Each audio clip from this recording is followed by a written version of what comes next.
Proverbs 11 verse 12.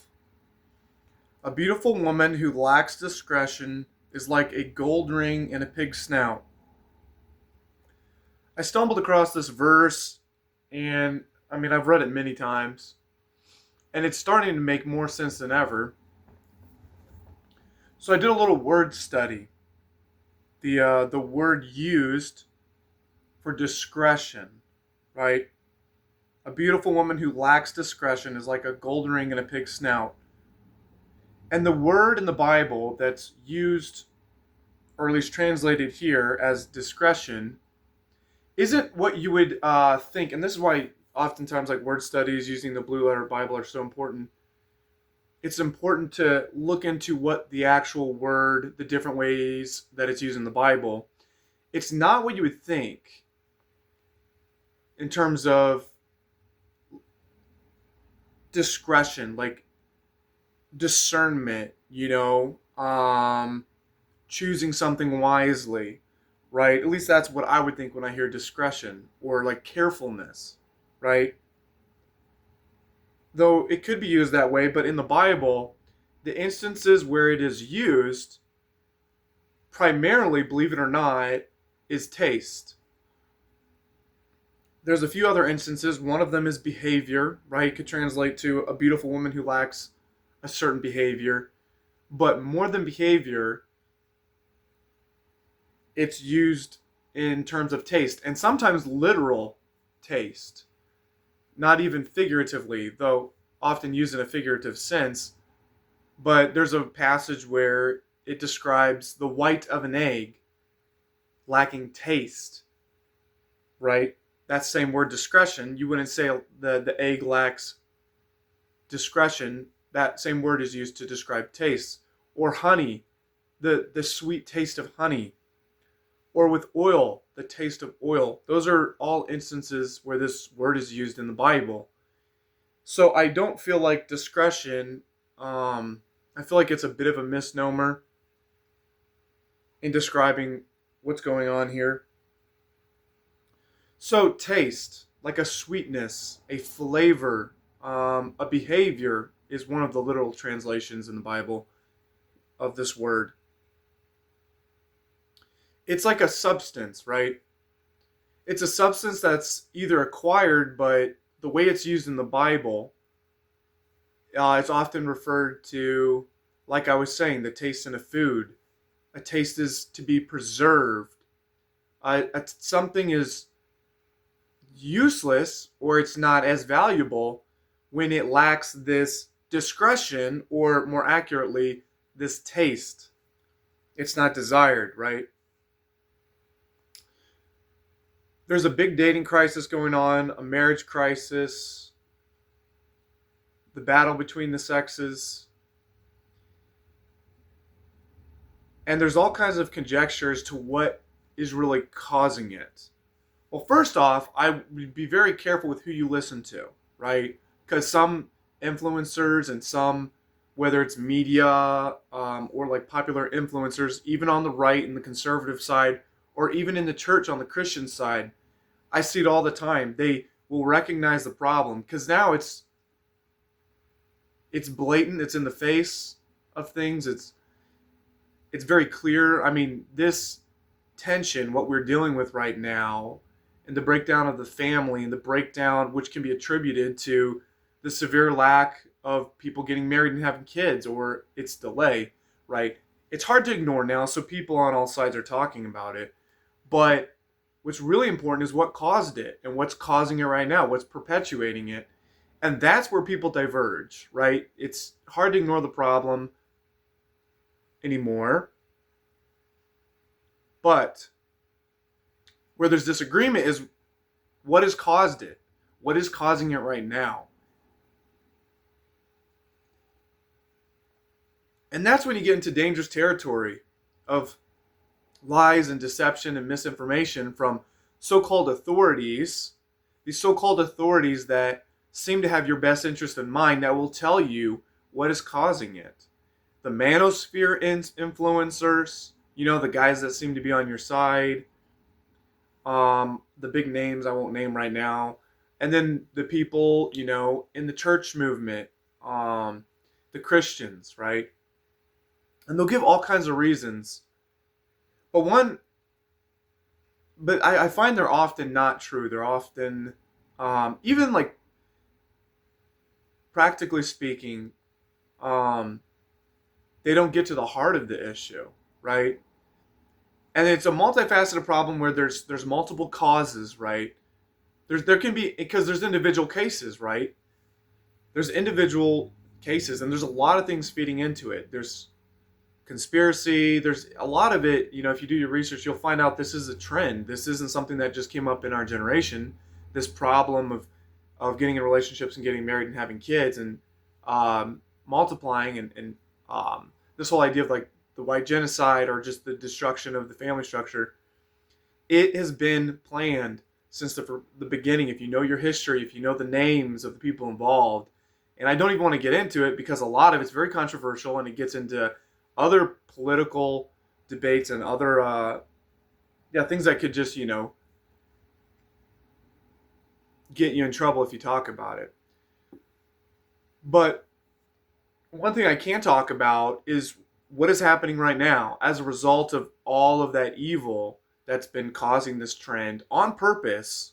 There are people behind it, there's institutions behind it. So in this instance, right, it's talking about a beautiful woman. The woman's attractive, right? But it says that this woman who lacks the flavor and the taste of a woman, although she's beautiful, right, is like the gold ring in a pig's snout. So the gold ring is there. The beauty is there. The makeup is there. The earrings are there. The appearance of beauty is there, but what is behind it, what you are essentially caking up and dressing up, is not desirable. It's a pig. And obviously, like in these times, pig wasn't kosher. It's a dirty animal. To be honest, it still kind of is a dirty animal. And I mean, we even today kind of view pigs as like, if you call someone a pig, that's a big insult. So, and those are some strong words. He's saying that just because you're beautiful, you could still be a pig that's dressed up. And just to be frank, I feel like a lot of what's going on is men don't desire these women like they used to. Women today, girls today, and for good reason, right? It's not that the beauty isn't there. In fact, if anything, with the just large exception or acceptance of all the contouring and the makeup and the booty shorts and the Instagram, the filters, the promiscuity, right, of showing off your body. Women are still beautiful in some sense. They're still hot and sexy and whatever. But it's like a gold ring. It's like a gold ring in a pig's snout. No matter how much you dress it up, no matter how much makeup you put on it, no matter how beautiful it is to the eyes, right? How, men, they still want that. They still want to have sex. They still want to, they still have that innate desire, and that's still there. Women will still provide that. They'll provide that desire. They'll provide that with the way they look and whatnot. Or at least they'll still be the object of that particular desire. But at the core of it, even though the beauty is still there, the flavor, the taste is gone. Largely with all these women. And it's not even entirely to be put on the women. It's not like all of a sudden, all girls between the ages of like teenage to 20s and 30s all decided to lose their taste, to lose their discretion, right? Like I said, there's a lot of things feeding into this, but that is the case in some sense. Whether or not it's thought out by them or they planned it, right? They didn't all plan it at the same time, but it's happened. It is a result of the lack of standards we've held, of the sexual revolution, of the feminist revolution, right? What we have now is a bunch of pigs with gold rings in their snout. And you don't have to hate the messenger, me, the messenger. You can hate the message, right? Which is in this Bible. You can hate the message, but don't kill the messenger when he recognizes it. And, even just from personal experience, like talking to men in my age group, I got a lot of friends, and this is often their perspective, right? They get to know a girl, or they see something, right? And then they get to know her more, and they find out, right, just because of the lack of standards held for her, and because of the equality that we've given them, right, in society and even in the Christian world. It's resulted in a lot of baggage, a lot of just a lot of things develop over time, right? When women are fed these false lies through social media and through other of their friends, and just they're not censored, or not even censored, they're just allowed kind of free roam, right? And what develops is like bitterness, attitude, and a high image of themselves, which isn't justified, right? Which is like, no matter who you are, just as a woman, you're valued. It doesn't matter if you sleep around. It doesn't matter if you have an attitude, or if you have unrealistic standards. Whatever it is, you deserve it, honey. You deserve it. And anyone who says otherwise is misogynist, right? But the ancients didn't believe that, man. That's a new ideal. I can think even instances in my own life where I've been like going out with a girl, talking with a girl, and obviously, like, she's pretty, right? I wouldn't be going out with her if she wasn't. And just time after time, you know, growing up in a very level-headed traditional home for the most part, and just being myself well read in the Bible to an extent, um, and just like knowing what I'm about, knowing what to look for in a woman to an extent, not everything, but like I know what I'm looking for, right? And I had a great example, my mother, an absolute angel of a woman, right? Although maybe not compared to today's standards, right? They might view her as oppressed, or as just not empowered, but in reality, just beautiful, sweet woman. And and even just kind of looking at my sisters too, that learned from her, right? So inevitably, I find out more about the girl I'm dating or talking to, and this is just in my personal case, but I've ran into guys where it's a similar instance, and they find out that these women, their beauty is no longer the beauty, the facade of the beauty is lowered.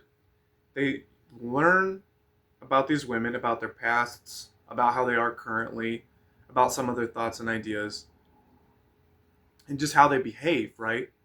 And they find out very quickly. Actually, they don't even find out. The woman loses her taste, right? Instead of discretion, the woman no longer has that taste. And that man, although he still values that beauty, he sees the inner pig. As bad as that sounds, but I'm not the one who wrote it, right? But he sees that gold ring and he's like, man, that's great. But then he learns, oh, this is a woman without discretion. This is a woman that it's like she's lost her flavor. She's lost her. It's like a salt that loses its saltiness, right? And she loses it. She still has the facade of what a woman should be, but is she still a woman? In the way she behaves and the way she acts, right? And and I think that attributes to this big epidemic of where people aren't getting together, right? And now it's causing problems.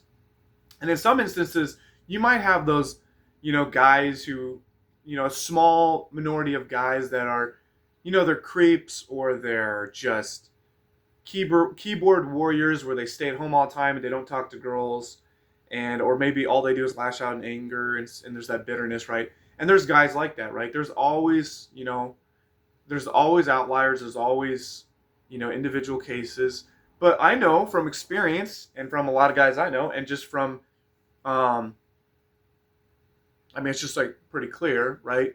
A lot of guys have realized that a lot of these young ladies are like the pig with the nose ring, as described here, is like a gold ring and a pig's snout, right? And it's kind of funny, you know, like how it became more popular for girls to get nose rings. I don't know if it became more popular, but there's just a lot of girls with nose rings and earrings and tattoos and stuff like that.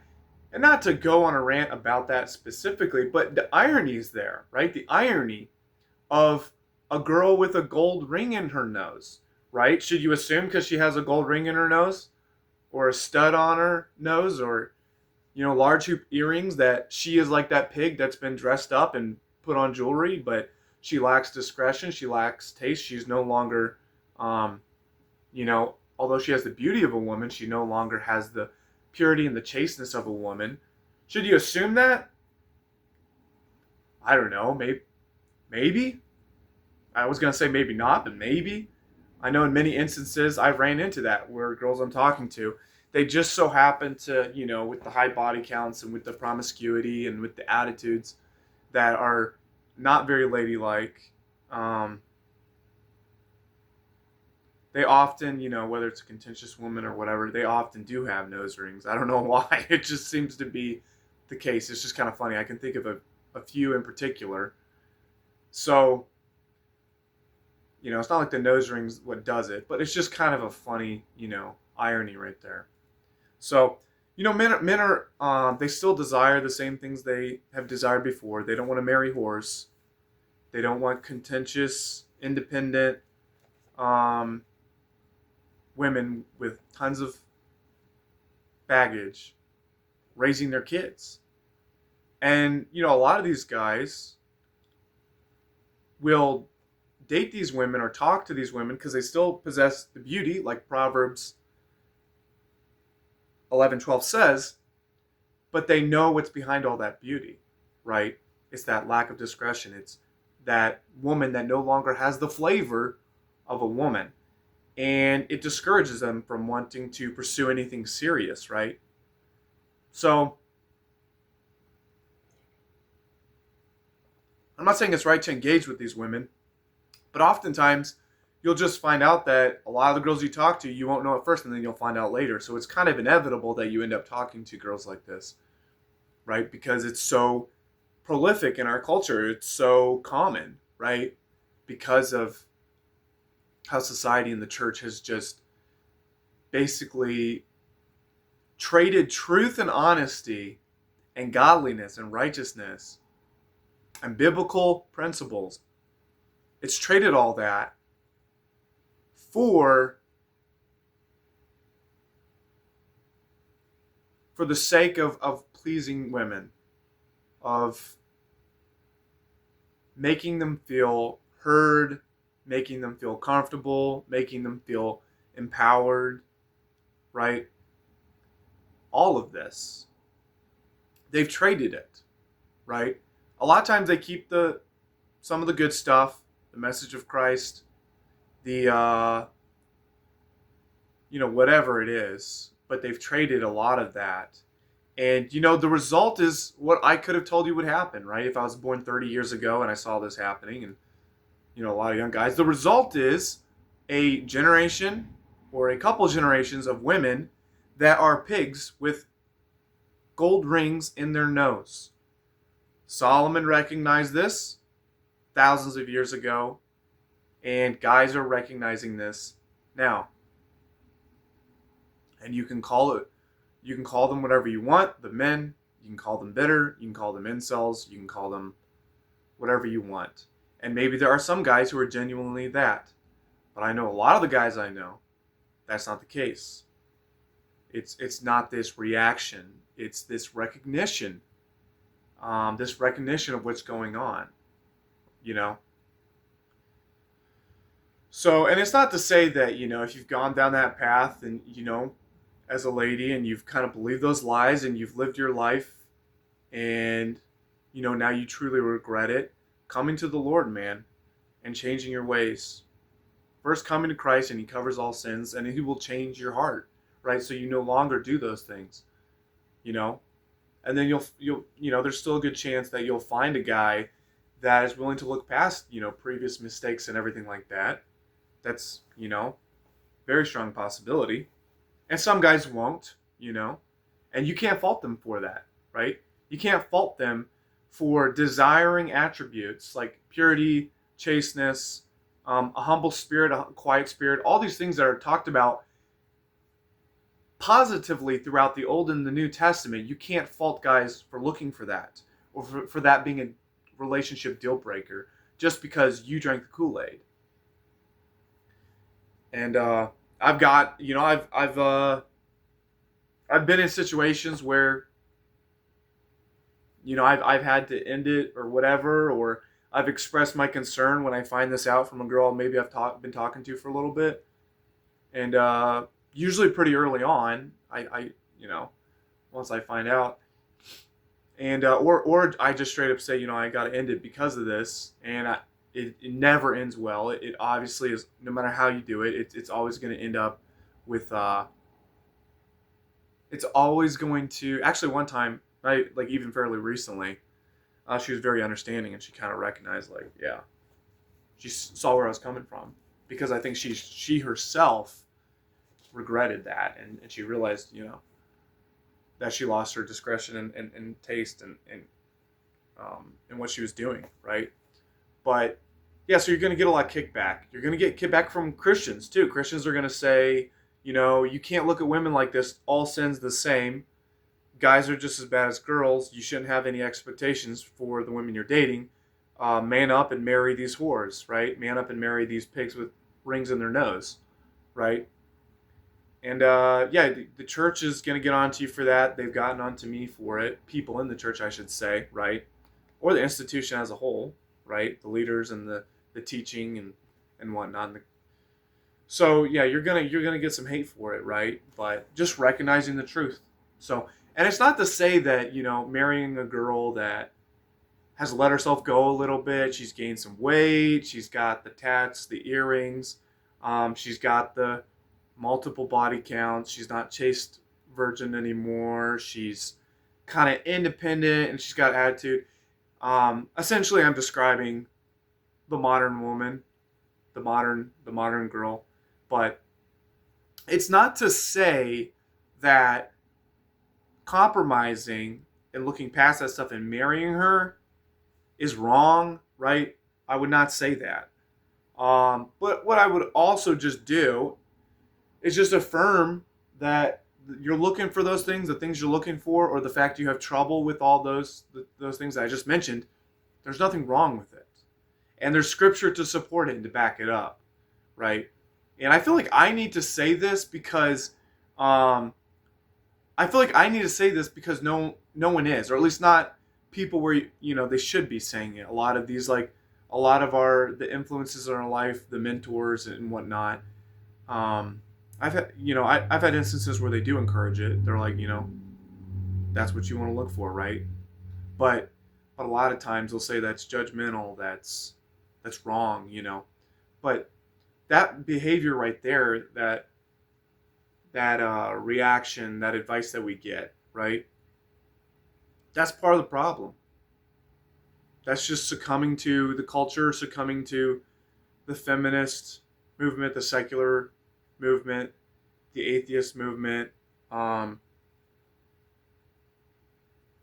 I believe it's infected the church big time, right? Because there's a lot of Christians that think this way too. But yeah, the same people that will accuse you of valuing a woman of discretion, right?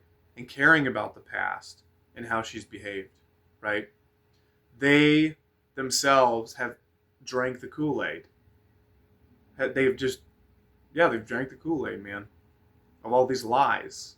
The same Kool-Aid that the young girls are drinking on social media and just consuming this content and living lives the way they want to live. So anywho, I feel like I just need to be a voice of reason out there.